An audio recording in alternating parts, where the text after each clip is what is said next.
할렐루야. 부활하신 주님의 영광이 가정에서 예배드리시는 분들, 또 출타하여 계신 분들, 해외 군부대에 병원에서 수고하시는 성도들에게도 함께 하시기를 축원합니다. 오늘은 부활절 두 번째 주일이자 장애인 선교주일입니다. 절기로 보면 고구입니다.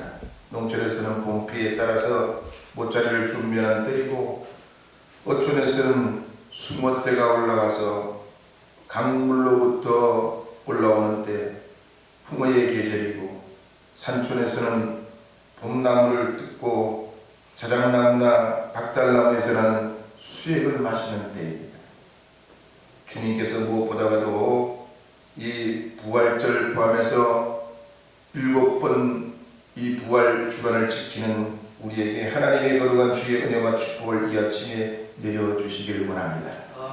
저는 그래서 요한복음 20장 19절에서 31절 말씀을 중심으로 부활의 산 소망이라는 제목으로 하나님의 말씀을 선포하려 합니다.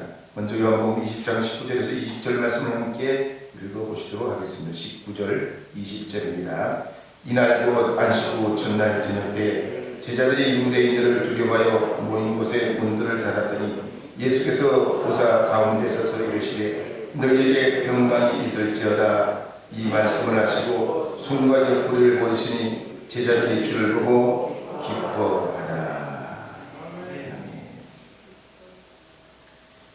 뒤쪽에 문을 조금만 열어주실까요? 예수님께서 부활하신 안식 후 첫날 저녁이 됐습니다. 제자들은 예수님이 부활하셨으니 예수 부활하셨네, 예수 다시 사셨네, 예수님 다시 사셨네, 그렇게 행복해하고 꿈꾸는 것처럼 기대했던 것이 아닙니다. 막달라 마리아를 통해서 예수님께서 무덤에 계시지 않고 부활하셨다는 소식을 듣게 됐지만 믿을 수가 없었습니다. 오히려 예수님께서 부활하셨다는 소식 때문에 제자들은 더 큰 두려움과 공포에 빠져서 예수님 부활 때문에 혹시 내 개인에 문제가 생길까봐 마가의 다락방에 모여 문을 단단히 걸어 잠글고 두려워하고 있었습니다. 오늘 우리도 그렇습니다. 근거 없는 소식이나 이야기는 기쁨이 되지 못합니다. 오히려 그것이 더 두려움과 불안과 염려와 공포에 빠지게 하는 겁니다. 그 틈이 크면 클수록 더 큰 공포로 다가옵니다. 가령 북한과 남한이 갑자기 통일을 하게 됐다. 무지 행복할 수도 있지만 그날로부터 걱정이 시작될 수도 있습니다. 우리 교회가 200억짜리 교회를 건축하게 됐다. 그건 너무나 감사한 일이지만 허무맹랑하기 때문에 걱정이 아니 될 수가 없는 겁니다. 그래서 지금 우리나라 정부에서 재난기금을 준다고 하니까 좋기는 한데 왠지 편치가 않습니다. 내가 나라를 위해서 한 일도 없는데 국가유공자처럼 받아야 되나? 그러고 나서 나중에 너도 받았잖냐, 세금을 왕창 내라, 그럴까봐 염려가 되는 것입니다. 그러나 여러분, 사과가 10개가 있다면 아침에 3개 잡수고 저녁에 3개 잡섰어요. 그럼 몇 개 남았습니까? 예? 아닙니다. 먹는 게 남는 겁니다. 제가 초등학교 다닐 때 우리 부모님이 한동안 장사를 하셨어요. 우리 아버지는 자동차 부품 가게를 하시고 바로 옆에서 우리 어머니는 구멍가게, 과자를 파는 가게를 했습니다. 하루는 두 분이 말씀을 하시는데 구멍가게를 해도 남는 게 없대요. 왜냐하면 우리 사남매가 들어가면서 나가면서 과자에 아이스크림에 매일 집어먹어가지고 남는 게 없다는 겁니다. 이걸 계속 해야 되나 말아야 되나 한참 얘기하시더니 결론이 나는 게 뭐냐, 먹는 게 남는 거라. 그래서 나라 경제가 지금 어렵고 개인 경제가 어렵기 때문에 또 써야 애국입니다. 그래야 또 돌아가는 겁니다. 우리 신앙생활도 그렇습니다. 뿌리가 약하고 근거가 없으면 바람만 불어도 걱정, 의심, 염려, 두려움에 빠지게 됩니다. 그래서 오늘 본문에 나오는 제자들도 예수님께서 부활하셨다고 하지만 전혀 믿을 수가 없기 때문에 행복한 마음은 1도 없고 오히려 두려움과 공포에 빠져서 마음을 어디에 두어야 할지 문을 꼭꼭 걸어 잠그는 수밖에 없었던 겁니다. 마태복음 14장 26절 이하에도 보면 예수님께서 빈들에서 물고기 2마리 떡 5덩어리로 5,000명을 먹이고도 남는 기적의 이야기가 나오는데, 그때 수많은 사람들이 오병이의 기적을 통해서 먹고 마시게 됩니다. 그리고 그 모든 일이 정리되게 될 때 어둠이 내려앉기 시작했고 예수님들은 그들을 돌려보내게 되고 홀로 산으로 올라가시게 되면서 제자들은 그때 배를 타고 갈릴리 바다를 건너가게 됐습니다. 그런데 제자들이 타고 가던 배가 육지로부터 수리를 지나자 난데없이 바람이 불고 물결이 높아지는데 밤은 깊어지고 어찌할 수가 없었습니다. 그런데 그때 예수님께서 풍랑이는 바다를 걸어오시고 제자들에게 가까이 다가오실 때 제자들이 뭔가 바다 위로 가까이 다가오는 것을 보고 너무나 온몸에 소름이 돋아나고 감당할 수 없는 공포감에 질리게 됩니다. 소리치면서 우리는 죽었다고 외마디 소리를 지를 때에 그들이 본 것은 유령이 아니고 예수님이었죠. 오늘 본문에도 보면 마가의 다락방에 숨어있던 제자들이 그 풍랑이는 밤에 유령인 줄 알고 깜짝 놀고 예수님을 귀신인 줄 알고 놀랐던 그 두려움과 공포감, 그게 그대로 그들의 마음속에 밀려왔다. 그래서 원문 성경에 보면 그때 놀란 놀라움이나 예수님이 부활하신 다음에 오시기 전에 그때 느꼈던, 만나기 전에 느꼈던 그 두려움 똑같은 단어를 쓰고 있습니다. 이들에게는 예수님의 부활이 기쁨이 아니고 죽을 것 같은 그 공포였던 겁니다. 마치 현대인들이 내가 죽어서 천국에 지옥에 가본 적도 없고 요즘은 가만히 보니까 신천지 같은 사이비를 보니까 내가 다니는 교회가 진짜 많이 닮았는데 내가 계속 예수님 믿어도 되나? 교회를 나가도 되나? 내 친구들 친척들은 교회 안 다니고 잘 먹고 잘 사는데 걱정 근심 없는데 이번에 교회 잘못 나갔다가 문제가 되면 나만 손해지, 나만 바보야. 이런 생각이 우리의 마음을 파고드는 것입니다. 확신이 없는 믿음과 신앙은 우리에게 도리어 두려움과 공포로 다가오게 됩니다. 저희 고향에는 내과가 많습니다. 자동차로 5분 가면 동서사방에 내과가 있습니다. 그러다 보니 깊은 곳도 많고 위험한 곳도 많습니다. 여름만 되면 왕왕 외부에서 물놀이 왔다가 목숨을 잃고 사고 나는 경우가 허다합니다. 그래서 그런지 깊은 물이 있는 곳에는 항상 용이나 뱀에 대한 전설이 있습니다. 가령 우리 동네에서 수영을 제일 잘하는 분이 어느 날 물안경을 쓰고 작사를 들고 고기를 잡으러 물속에 들어갔는데 커다란 동굴 속에 고기를 따라 들어갔더니 거기에 엄청난 불나뱀이 있더라는 겁니다. 물뱀이. 기금을 내고 그냥 담배 팽개치고 물 밖에 뛰어났는데 거기는 절대 가지 말라는 거예요. 근데 수십 년이 지나가고 4대강 사업을 하는데 그 깊은 물을 공사를 하는데 큰 뱀이 나왔겠어요? 안 나왔겠어요? 나왔을까요? 안 나왔을까요? 순진하기도 하네. 그 위험한 곳이니까 그런데 가지 말라는 얘기지 실제로 그런 뱀이 있다는 건 아니지. 사람이 마음에 확신이 없으면 뭘 해도 편치가 않습니다. 오늘 본문에 보면 예수님께서 부활하셨지만 제자들이 확신이 없으니까 예수님 부활에 대해 기뻐하기보다는 예수님이 부활 때문에 혹시 우리가 잡혀가지 않을까, 우리가 손해나지 않을까, 우리가 무슨 문제가 일어나지 않을까, 내 삶에 무슨 엄청난 일은 시련이 오지 않을까, 안절부절 못하고 문을 걸어 잠근 겁니다. 오늘날도 수많은 사람들이 서로 사랑해서 결혼하고 가정을 꾸려갑니다. 그런데 이 남자가, 이 여자가 함께 나와 더불어 가정을 이루고 결혼을 하게 되면 행복하게 해줄 수 있을까? 자신이 없으면 근심덩어리가 되는 것입니다. 오늘 아침에 나오신 여러분도 예수님 통하여 어떻게 하면 우리가 기쁨과 평안을 얻고 삶의 소망을 가질 수 있을까요? 오늘 이 성령은 우리에게 거기에 대한 해답을 던져주고 있는 것입니다. 요한복음 20장 19절에서 20절 말씀을 보면 이렇게 기록합니다. 한 번 더 읽어보겠습니다. 19절 20절 말씀을 읽어보겠습니다.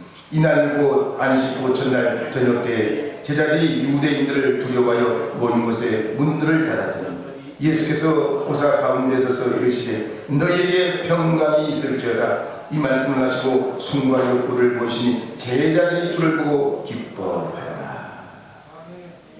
부활의 키는 예수님이 찾아와 주셔야 돼요.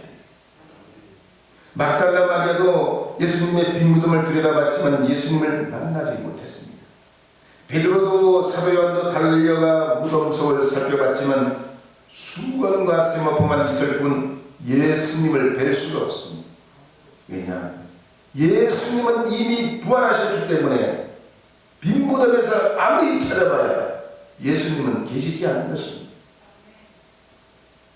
그래서 해가 떨어지고 밤이 오는 이때쯤 부활하신 예수님께서 그들 가운데 오셔서 너희에게 평강이 있을지어다 말씀하시고 상처난 손과 발과 옆구리를 제자들에게 보여주시어서 그들을 만나주실 때 그들 마음속에 있던 공포와 두려움과 근심과 이 염려는 안개 거쳐버리고 이제는 그 두려움과 공포가 감당할 수 없는 기쁨으로 변하게 됐습니다.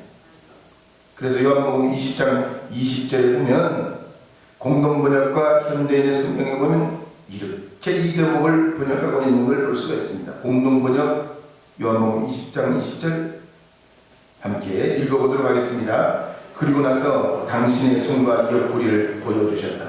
제자는 주님을 뵙고 너무 기뻐서 어쩔 줄 몰랐다. 현대인의 성경에도 같은 구절을 이렇게 번역하고 있습니다. 한 번 더 읽어보겠습니다. 예수님이 이 말씀을 하시고 그들에게 양손과 옆구리를 보이시자 제자들은 주님을 보고 기뻐서 어쩔 줄을 몰랐다.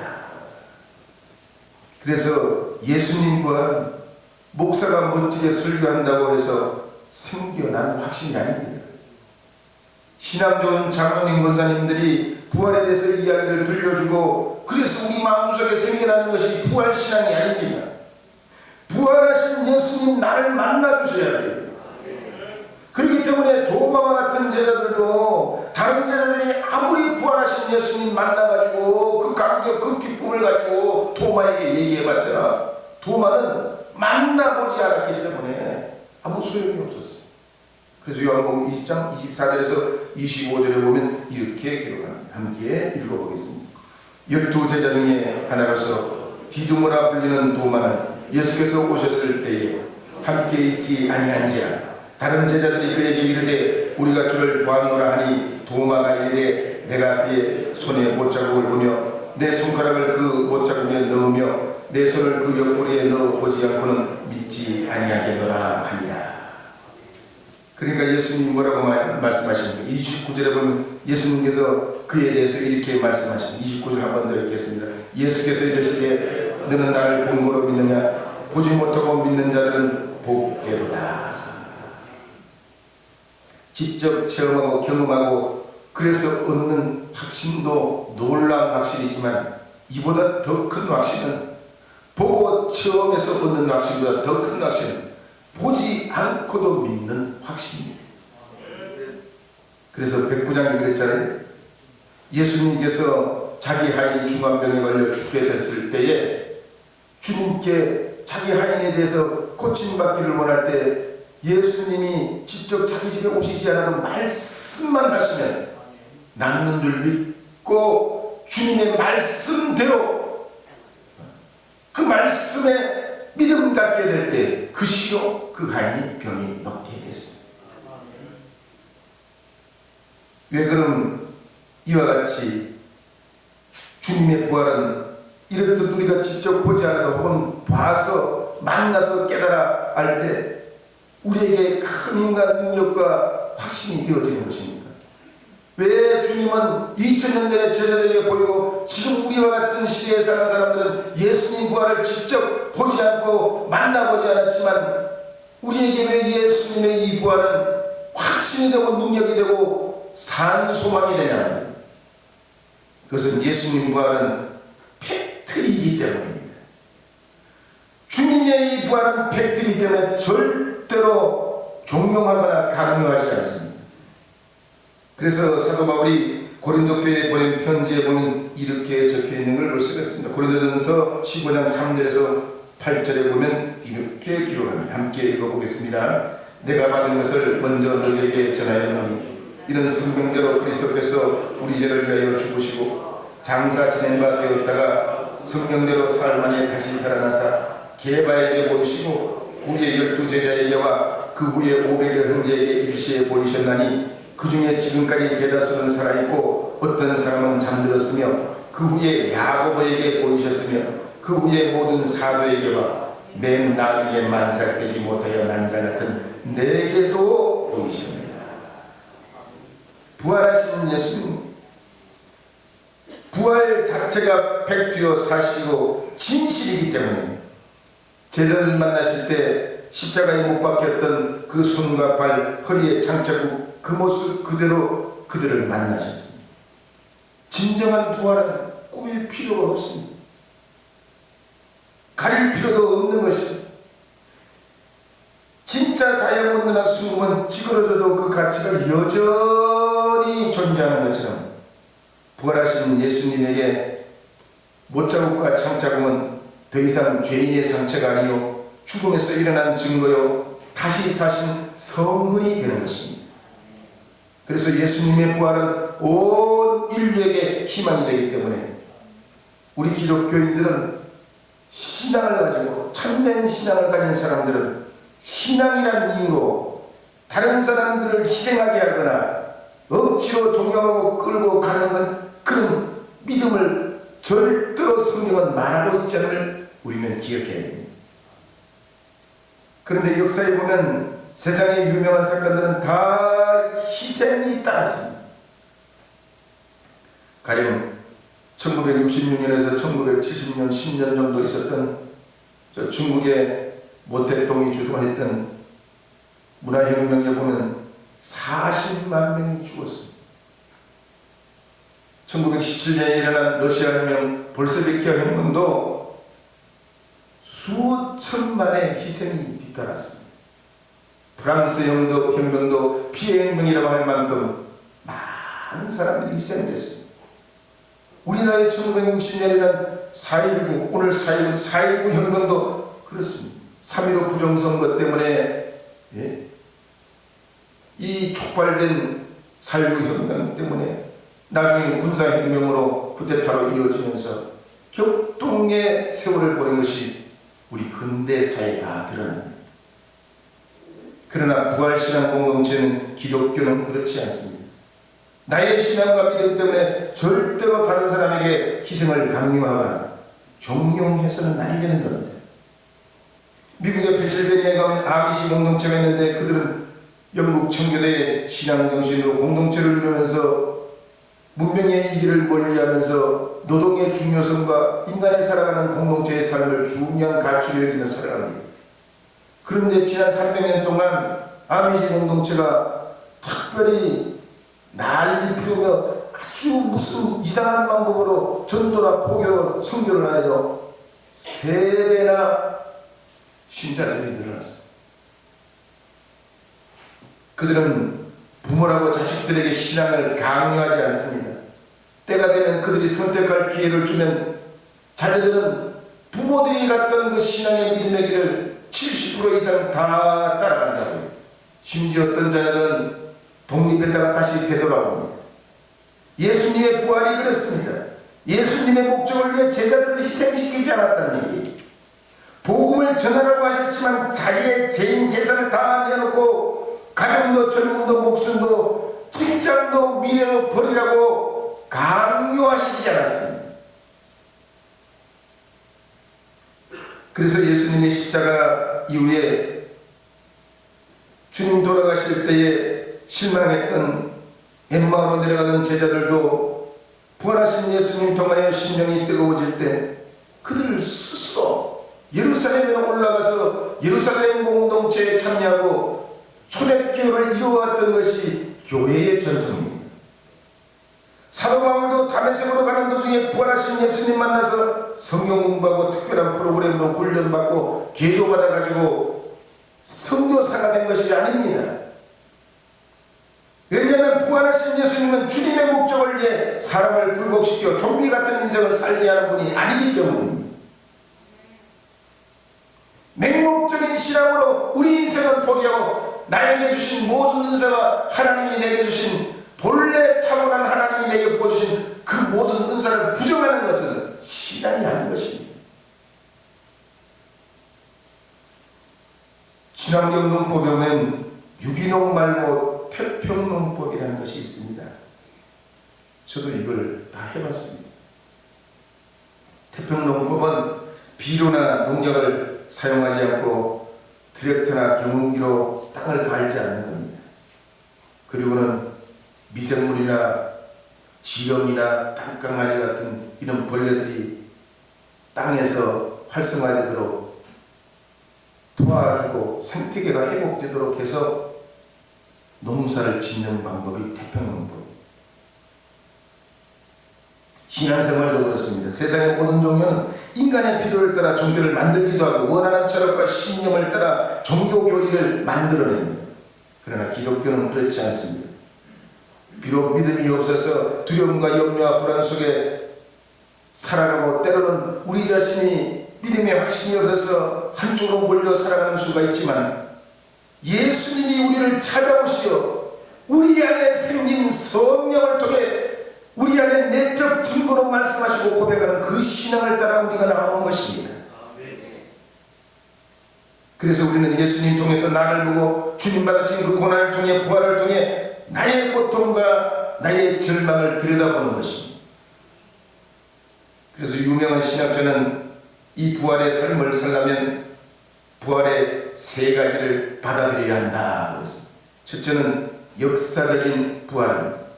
예수님이 2000년 전에 살아나심을 믿는 것입니다. 두 번째는 실존적 부활이라고 했습니다. 예수님의 이 부활이 성령을 통하여 나의 부활이 되는 것을 믿는 것입니다. 예수님 부활이 나의 부활임을 고백하는 것입니다. 세 번째, 현재적 부활입니다. 이 부활 신앙 가지고 죄와 허물이 많지만 예수님이 십자가 은혜 안에서 우리가 주님 사심을 믿고 지금 이 부활 신앙으로 나의 어려움을 이기고 살아나가는 겁니다. 오늘 부활절 두 번째 주일 맞이하는 여러분, 주님 안에서 여러분도 부활하신 예수님의 산 소망이 되시기를 바랍니다. 그런 믿음의 소망을 여러분에게 허락해 주시기를 주의 이름으로 축복합니다. 너에게 평강이 있을지어다. 성령을 받으라. 네가 누구의 죄를 사하면 사하질 것이요 믿음 없는 자가 되지 말고 믿는 자가 되라. 나를 본고로 믿느냐 보지 못하고 믿는 자들이 복되리다. 오늘 아침에 나오신 사랑하는 성도 여러분, 또 가정에서 여러분의 일터에서 주님 앞에 주의를 지키는 모든 여러분, 주의 부활이 여러분의 부활이 되기를 축복합니다. 기도하겠습니다. 좋으신 하나님, 자비로우신 주여, 주님의 그 부활이 나의 부활이 되어서 우리 삶의 어떤 이한 시련과 도전과 두려움과 불안과 근심과 염려에도 주의 이름으로 평강한 삶을 살게 하시옵소서. 성령의 사람 되게 하여 주시옵소서. 보지 않고 믿는 믿음의 사람 되게 하여 주시옵소서. 확신 속에 우리의 살아가는 삶의 하나님 앞에 믿음의 자녀로 살게 하여 주시옵소서. 이 한 주간도 저희들 주님 앞에 맡겨 부활 신앙으로 살기를 원합니다. 도와주시고 축복해 주시옵소서. 예수님의 이름으로 기도합니다.